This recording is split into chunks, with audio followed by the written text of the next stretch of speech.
Seni görmek istedim yar, seni görmeyi yürekten özledim. Elimdeki gülleri senin için besledim. Yüreğim bugünüm aşka düşer öğütmedim. Sen söyle oğlum, sen söyle malayım, sen söyle mekirli, evidim söyleyen seni. Sen söyle oğlum, sen söyle malayım, sen söyle mekirli, evidim söyleyen seni.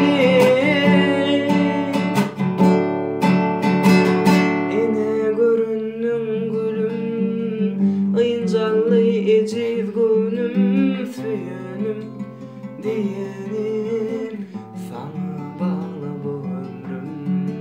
Ağem şayat bugüne, yılladı kimin gözlerim. Gereğim yüreğim, kabul et bu güllerim.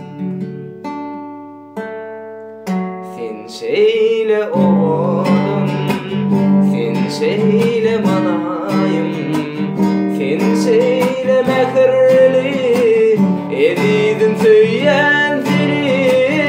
Sen söyle oğlum, sen söyle malayım, sen söyle mekirli, evidim söyleyen seni.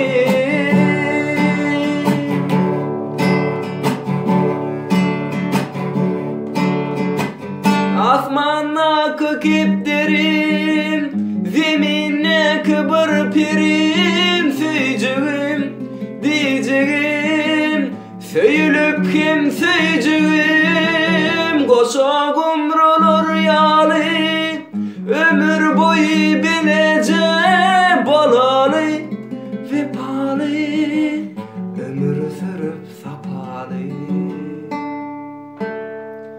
Sen söyle oğlum, sen söyle malayım, sen söyle mekirli, evidim söyleyen seni.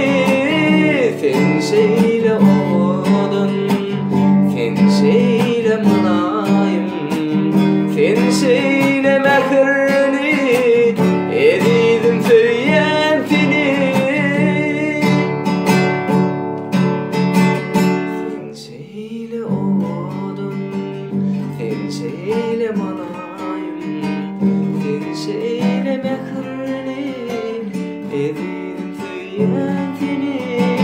Sen söyle oğlum,